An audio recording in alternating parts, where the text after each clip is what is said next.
Awesome. So, everyone, thanks for coming in and tuning in and watching this. And thank you so much to Dr. Scott Russo, who's joining me right now. We're streaming this currently to Facebook Live. We're also, you might be watching this on YouTube or Spotify or any of those modes as well. We're going to be putting it out there. If you have any questions with regards to any of the content that we're talking about today, please don't hesitate to put a comment in the comments below, and I'm happy to answer those questions. But wanted to give a really good and warm introduction to Dr. Scott Russo. So Dr. Scott Russo is a retired orthopedic spine surgeon. He just recently retired. Was it, I think, 2 weeks ago, 3 weeks ago now? At the end of He March. is the, what was that? End of March. End of March. So almost a month ago.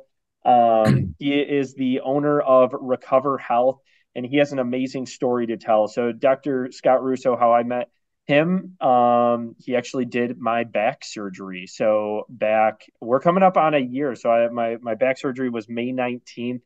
Um, and I'm super grateful for him and the work that he did. And one of the things that I really appreciated about you, Dr. Russo, is your holistic approach and your ability to give patients the knowledge and understanding that they need before going into surgery, and also give them multiple options, and that surgery's not you left it in my hands with the back surgery, like, hey, do you want an injection instead of surgery? You did not push that at all, which I greatly appreciate.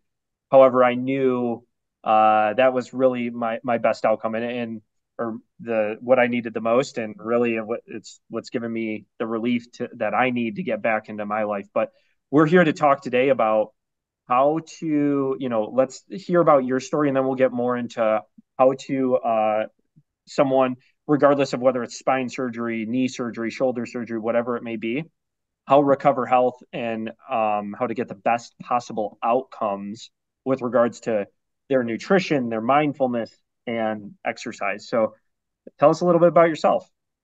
Yeah, so let me just say it was an honor to take care of you, and you were a very easy patient to take care of. I mean, starting with somebody who's physically as conditioned as you are is so different from the average person. And the program that I've created is to address the average patient. So not somebody who's a trained athlete, who's mentally very tough, but people who are just go through life, they live their life, and then all of a sudden they get smacked in the face with something very serious. I'll just to back up a little bit. So I'm a graduate of Michigan State University, had a degree in chemistry, did my medical school at Wayne State University in Detroit, excellent medical school. Came to Grand Rapids here and did my residency in what I think is one of the finest community orthopedic residency programs in the country. And then I went to Southern Illinois University for my fellowship in spine surgery, finished that in 1990. And so I started practice. I was in practice for 33 and a half years. And my philosophy of care has never changed. I mean, I use all aspects of care with a strategic purpose. And so, but it started with my opportunity to become a patient. So I went from doctor to patient in 2008. Came down with a staph infection in my spine, went into my bloodstream, into my heart. And so for 8 days, I didn't know whether I was going to live or going to die. And when I left the hospital, I had a PICC line in my arm. I was really debilitated, lost 20 pounds of weight, nutritionally very malnourished, physically very debilitated, and mentally pretty depressed. And I probably wouldn't admit that to myself, but I went from full on orthopedic spine surgeon to not being able to do anything for a minimum of 6 to 8 weeks. And I wasn't certain I was going to come back at all. And so when I left the hospital, I just had three things: the IV, a bag of antibiotics, and two follow-up visits with the cardiologist and the infection doctor. But nobody in the hospital system told me how to get better. And so when you don't, even though I was an athlete and I worked out all the time, this was one of those things that hits you right in the face. And so that experience woke me up to the idea of how do I prepare my patients better for recovery before and after surgery. And then I had a patient in 2014, a wonderful person who was severely debilitated with a spinal disorder, kyphosis, arthritis, stenosis, and needed a big reconstructive surgery. And I did not appreciate how medically or physiologically unhealthy she was at the time. Big smiling face, happy personality, but functionally limited with structural problems. And she said, Doctor, you have to do something to help me. And so I took her to surgery, but she wasn't ready. She was a previous bypass patient. She had liver disease. She was osteoporotic. All these different factors led to a postoperative wound infection and never achieving the outcome that we had hoped to achieve for her. So it was heartbreaking for her. And as a surgeon, I take responsibility. And we cared for her afterwards, and she was a wonderful patient to care for, but we never achieved the goals. And so what we're talking about today is pre-surgical optimization. It's really in Recover Health is our program and in our practice. And we created a nutritional kit for surgery, pre-surgical optimization to kind of fill in the standard American diet. So a supplement kit. We did this 5 years ago before we created Recover Health. And from here, our program now encompasses three key areas. One is behavioral optimization or behavioral wellness. So we work on the mind before surgery because many people are anxious, they're depressed, they don't know about what's going to happen to them before or after surgery. And so we help them work through that through using mindfulness, positivity, visualizations. We do multiple visualization exercises. But first thing foremost, every patient before they have surgery or every patient recovering from surgery should truly know their why for surgery. And we have a document that we've written for patients that come into our program so that we have them work through what's your why for health and wellness and what's your why for the surgical procedure. If you're having a hip replacement, knee replacement, or spine surgery, or anything of that matter, what's your reason for getting better? And so we have the patients concentrate on that, write that down, type it up, put it on the refrigerator, put it on their bathroom mirror. So they're always coming back to that key reason for getting ready for surgery. Do Besides the you behavioral wellness, go just ahead. talking about the why really quick? So I'm sure you get this all the time as a spine surgeon, where it's my why is I'm in pain, right? Is being in pain a big enough why? Or do you encourage your patients? It's like you want to get back to playing with your grandkids or kids or running a 5K or gardening or whatever activity it is that, or activities that provide you a quality of life where can enjoy life. That's an excellent question. And it's the latter. So pain is only the trigger for looking for a reason. What's your why? But the why is the father with hip arthritis who can't walk very well without a walker, but he wants to walk his daughter down the aisle, and he doesn't want to do that with a walker. He wants to do it with her arm and his arm so they can get down the aisle. Or, like you said, a grandmother who wants to go to the beach with their grandchildren and play in the sand and get into the surf. And they can't do that because their spine is weak or their knees are arthritic. So they put that why down and that guides them. So many people, unfortunately, our society, we are challenged with weight. And the idea is by focusing on your why, that drives the ability to say no to the things that are less healthy, to say yes to the things that we need to do to prepare for surgery.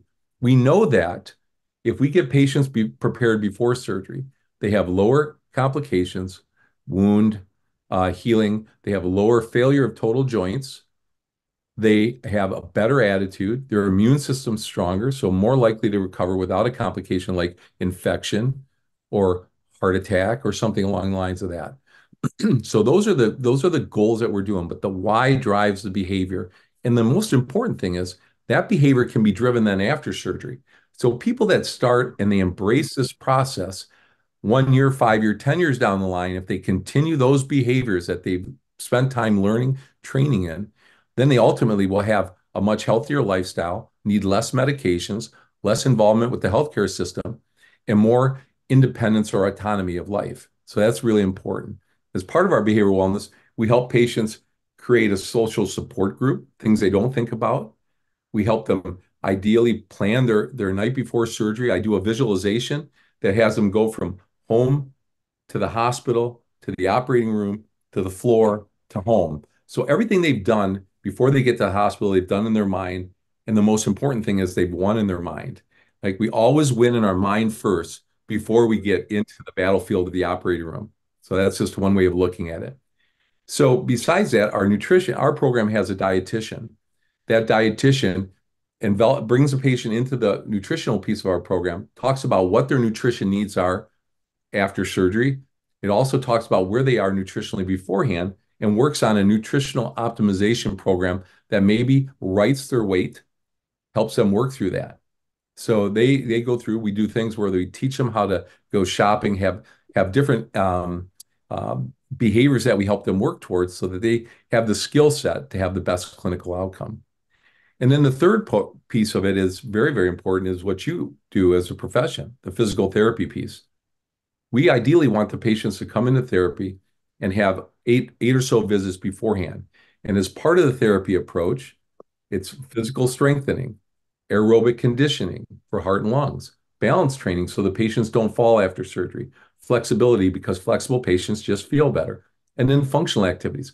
How do they handle the recovery after surgery? How do they do those activities of daily living at home post-operatively? So those are the key components. At the same time, the dietitian is reinforcing the why, the physical therapist is reinforcing the why, and we guide them into, say, a home fitness center or to a regular gym so that they're continuing to train the other days of the week. They apply what they've learned by the physical therapist in the gym, in the fitness facility, or at home every day of the week afterwards. Is it every day? I mean, we'll take every day if they have the capacity to do it.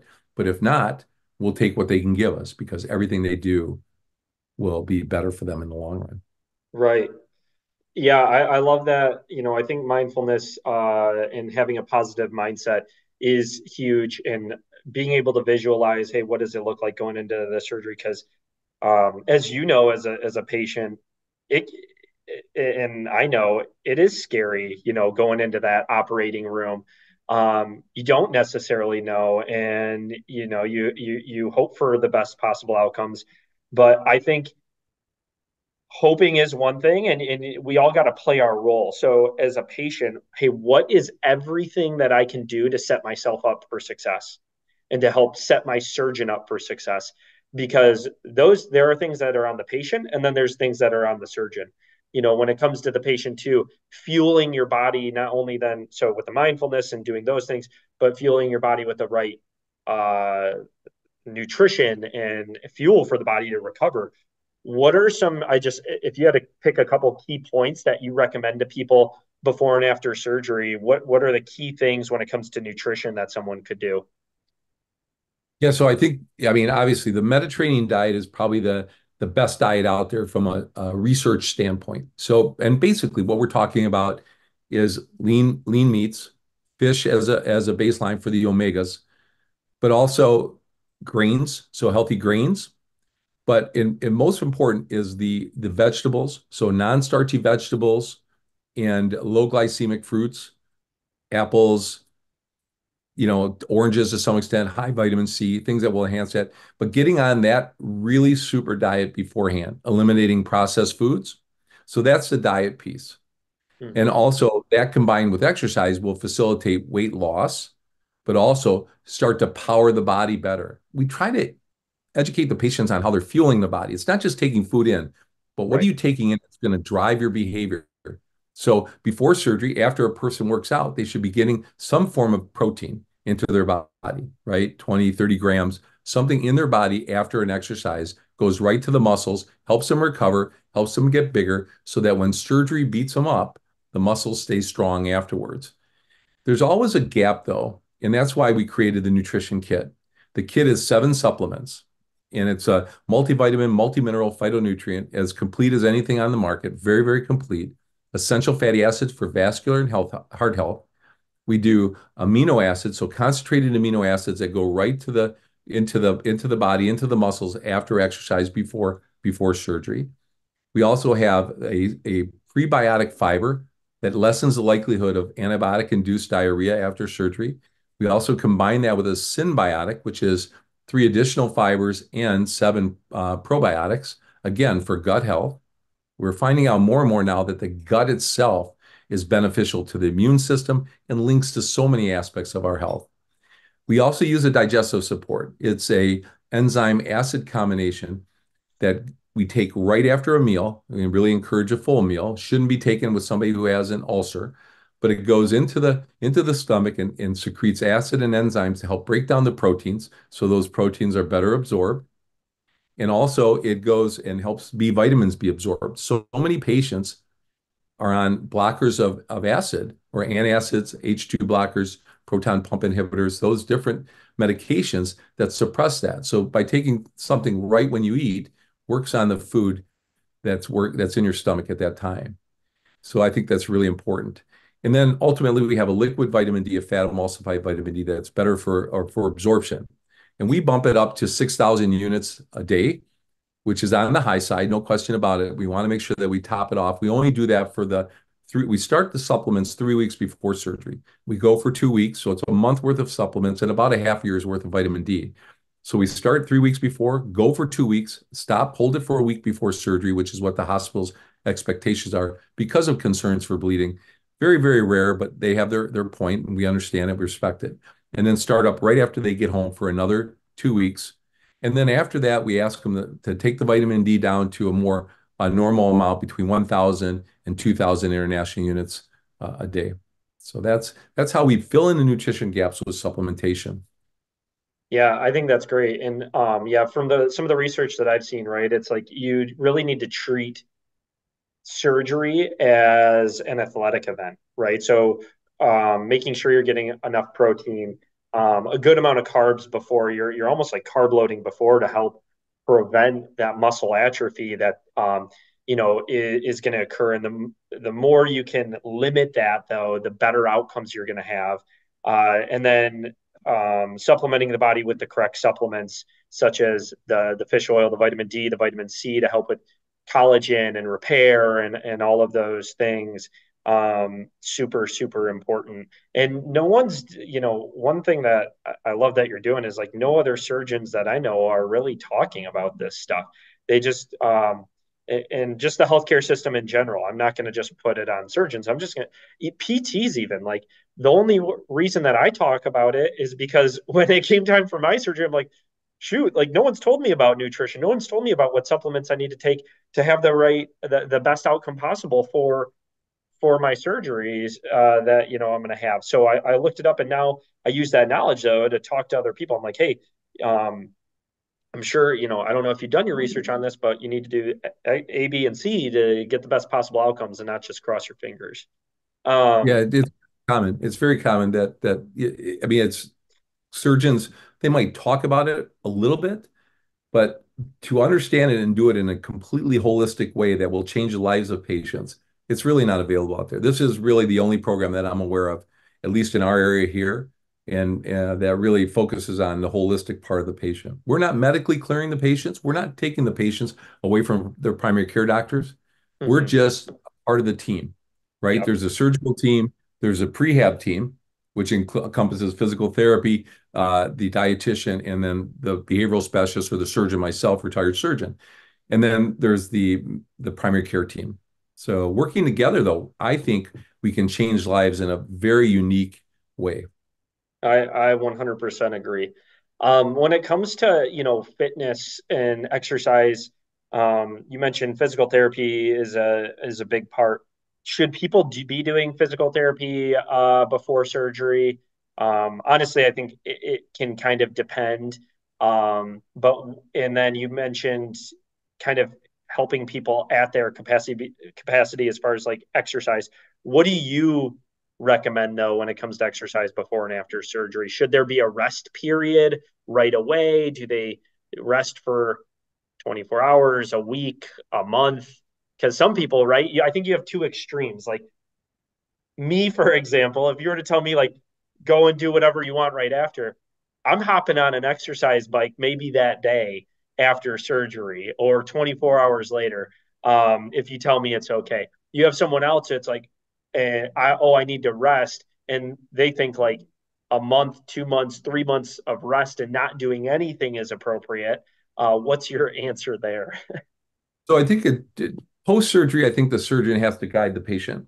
But Mm-hmm. preoperatively, I think while there's research on high intensity training for patients before surgery, I think when you're talking about a senior individual who's not been doing much activity, that would be the wrong thing. So I think a medium intensity program Yep. that gives them a minimum of 30 minutes of walking or bike riding daily, at least Mm-hmm. up to say 5 days a week, 150 minutes of some aerobic fitness, be it in the pool, be it on land, and then 2 days of strength training. I mean, a program developed by a therapist or an appropriately educated trainer, working on the big muscles of the body to kind of build up those stores, this protein stores is important.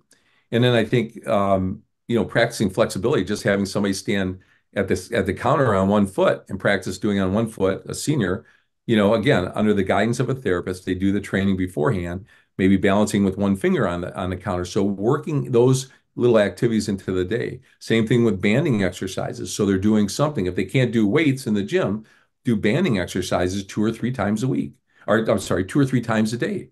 So Mhm. having their own personal routine, and in the behavioral part of our program, we get them going. We help them craft a morning ritual or routine.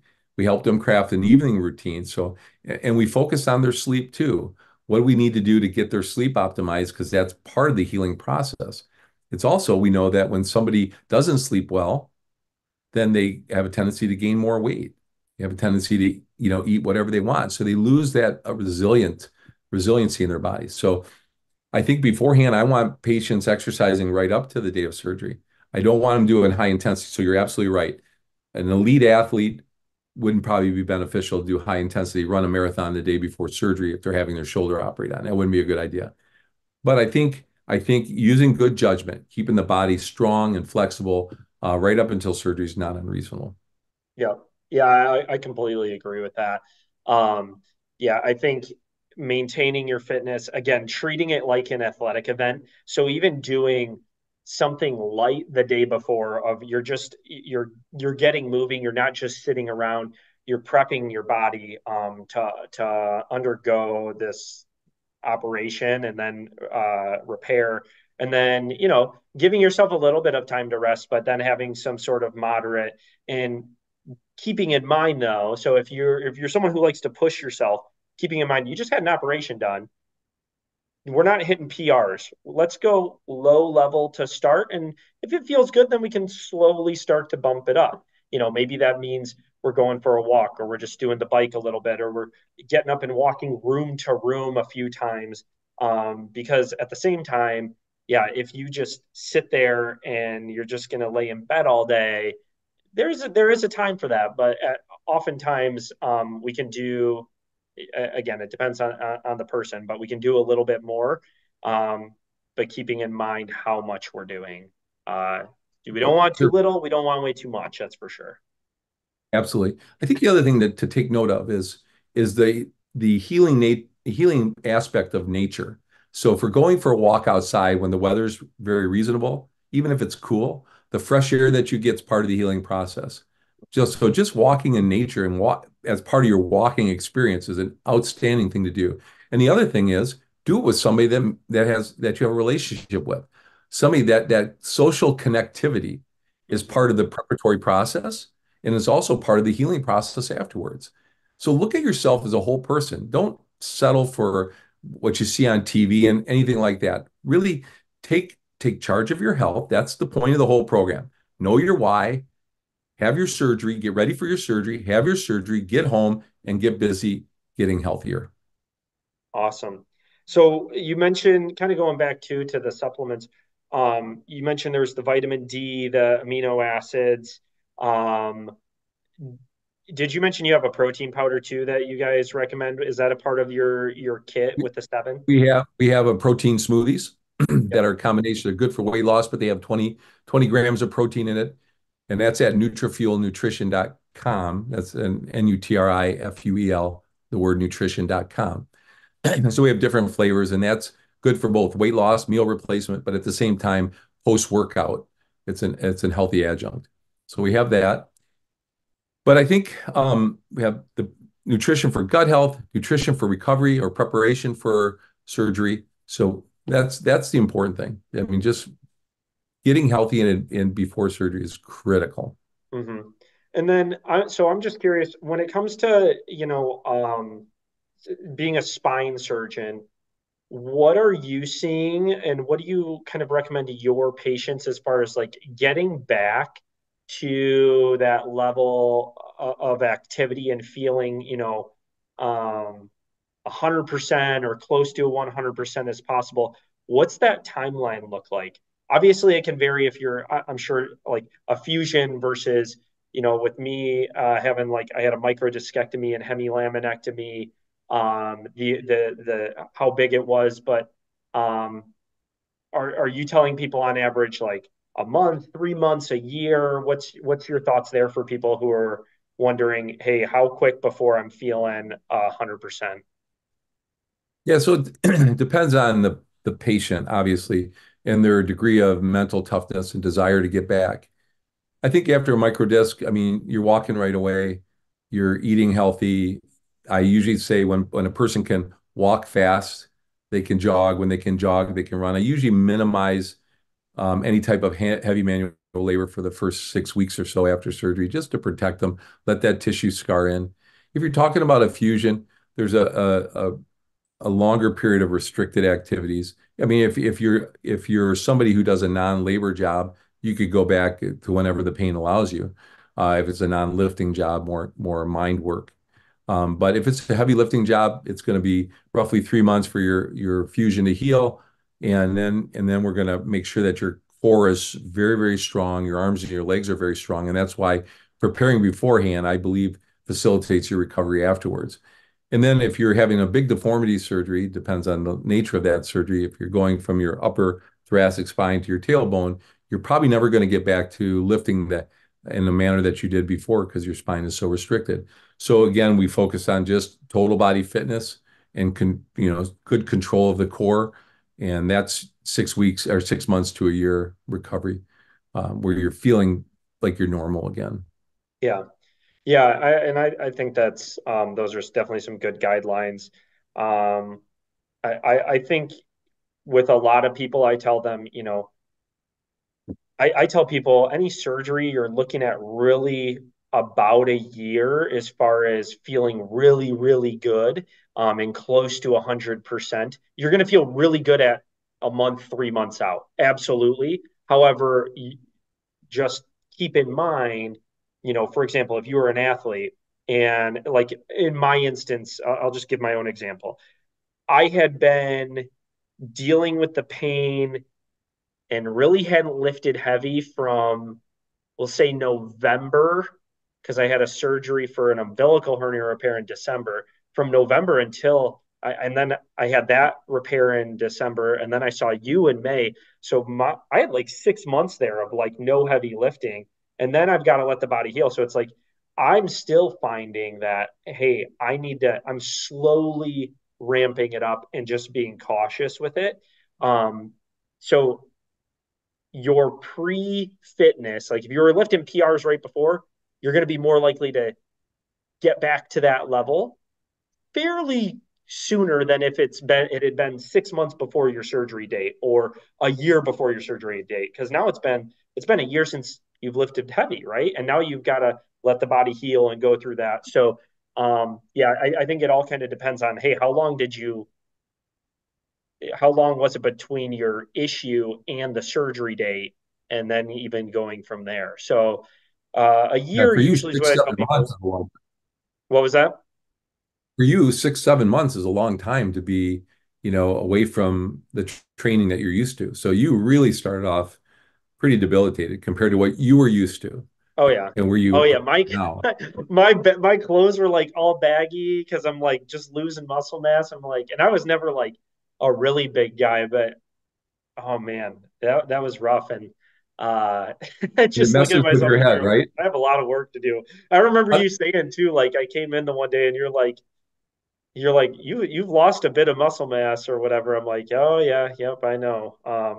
And Tell, but tell, tell, tell the people how it affected you mentally and emotionally, oh the yeah, challenge. I have a video out there. I created some videos I put on YouTube if you want to go check them out of before surgery. I had my 1 week after surgery video, and I put a video out that was like 8 months after.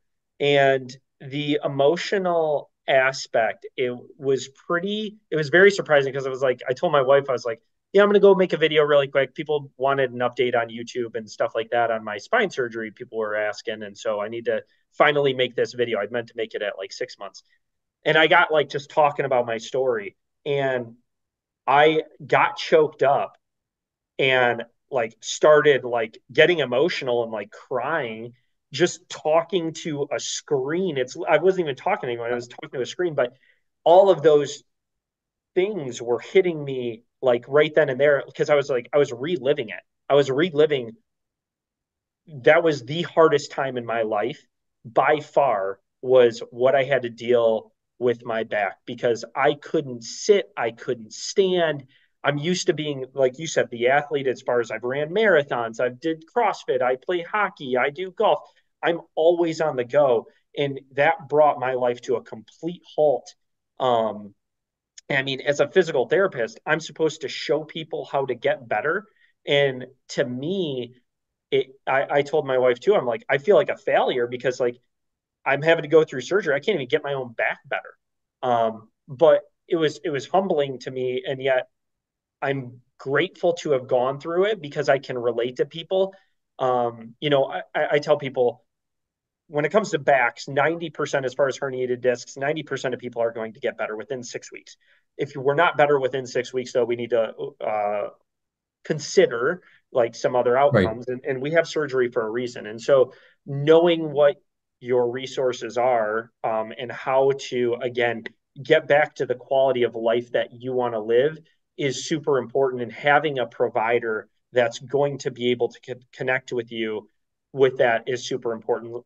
You know, with what you told me from day one, hey, if you want to get back to running, we got to focus on walking first, walk pain free, then we can eventually get back to running and then doing some other things. So, you know, and here are your options. That was super important to me. But yeah, I mean, that Right was now, by far the hardest time of my life, without a doubt, was right before that back surgery. Because it was a year ago. I was actually 1 year ago to today.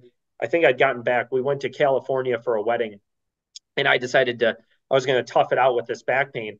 And it's a 6 hour flight. We took Allegiant. The seats, I go, do these seats yeah. recline? I get on the flight and they're like, no, this is Allegiant. The seats don't recline. I'm like, oh my God. Like, I go, just so you know, I'm going to have to be up and down. I don't want to seem like a crazy person or you think I'm a terrorist or something.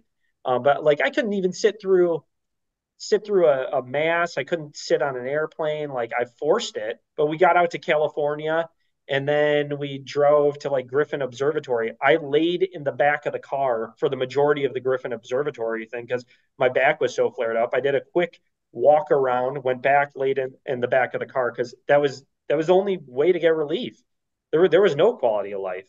Um, so then it's I like, think you that, know, finding how to okay, it's looking like surgery is going to have to be the outcome. How do we get the best possible outcomes? Then that's where right. too, like you had, we had those discussions before we ever went under the knife, and having those considerations is like, hey, we got to have the mindfulness, we got to have the nutrition, we got to have the supplements, and with the right approach, we can get back to it.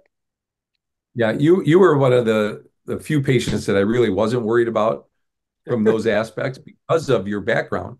But the other thing is, and this is very common with patients before surgery, you were an owner of a business, you're the breadwinner for the family, and now you're going to be off. And I got to believe that that weighs on your mind before surgery. Oh, Like, 100%. My right? wife was going into her third trimester too. So the fact that like I'm supposed to be the husband, I'm supposed to be the, you know, the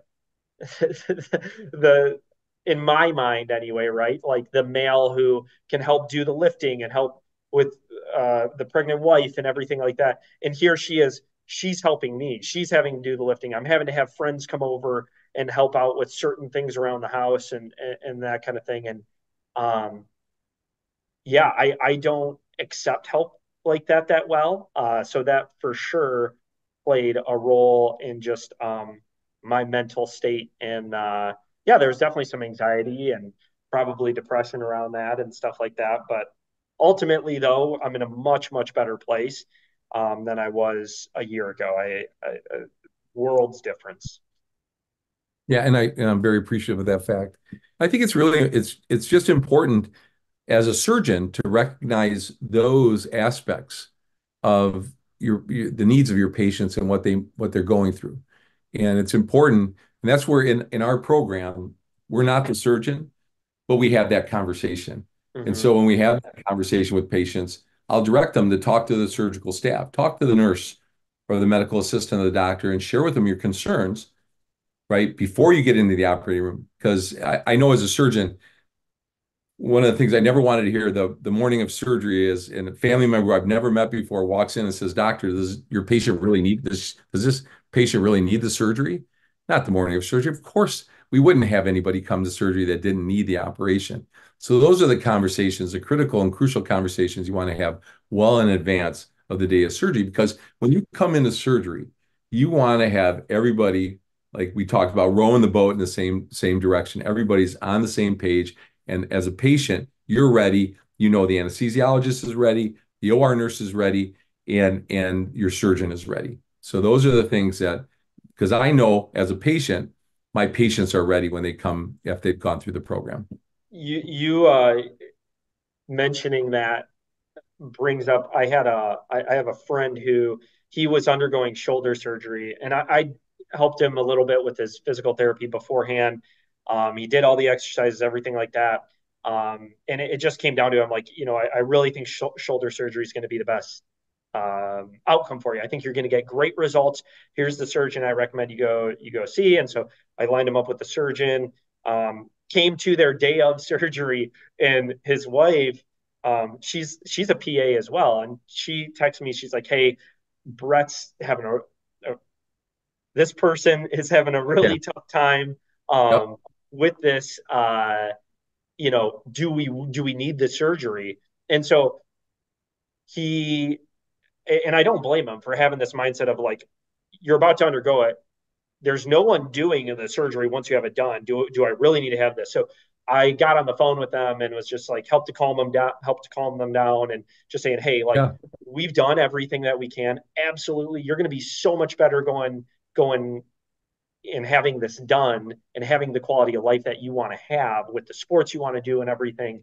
And so, but having it more structured, so you're more confident going in that morning, I think is super important for people. And that's where I strongly recommend, like, if you are listening to this and you're going into surgery, talking and utilizing Dr. Russo's program with Recover Health is, I think, going to be help you get calm your mind, and also just know that you're going to get the best possible results, and you're doing everything that you can on your end to get those results. I think that's summed it up real well. They can go to Recover Health. It's recoverhealth.net. And there's a little tiny video, did a little PowerPoint on it that talks about the components of the program. And then, like I said before, nutrifuelnutrition.com is the nutrition site. So recoverhealth.net, and then NutriFuel is the nutrition site. Yeah. Yeah, And NutriFuel, and then the word nutrition.com. okay, And then and it'll go right to the landing page. I'll include that in the description or in the comments below. So check out the description if you want the link on that. And then Dr. Russo too, is the website the best way for them to find out about you? Do you want to give out any contact information on if they have any questions or anything like that? They can go to info@recoverhealth.net and put their question in there, and then we Perfect. can get back to them. If they want a referral to the program, all they have to do is have their family doctor make the referral into the program, and there's a way to do that online. So, um, but yeah, we'll be happy to answer questions and assist in any way we can in that respect. And if they go to the nutrifuelnutrition.com site, on the landing page, right below the surgical kit, there's a little video that talks about preparing the mind for healing. And it's the 5 key steps: setting an intention, and then, mindfulness, positivity, visualization, and goal setting. But to go really deep into it, you have to work with somebody.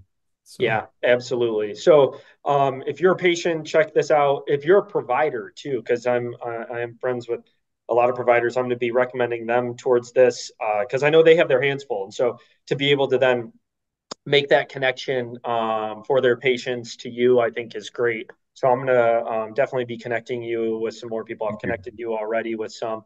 And I'm definitely going to be connecting you with more for sure because I think that what you're doing is great. We get into healthcare to help people out, and I love what you're doing. I don't think anyone else is doing it quite like what the way you guys are. I appreciate that. We love taking care of patients. I mean, it's just one of the reasons I couldn't just I could retire from surgery, but the joy that you get from taking care of patients, seeing them live their best life, as best as it can be under their circumstances is a wonderful thing. So thanks for inviting us here and letting us share our story and what we're doing and what we hope to offer to patients. Absolutely. Awesome. Well, we'll call that good. I know that we went a little over, and I greatly appreciate your time. And we'll be in touch soon. We'll probably get you on here again, and we'll have some more conversations. I look forward to it. Thank you so much. No problem. Take Have care. a great day. Thanks, everyone, for watching. Bye bye.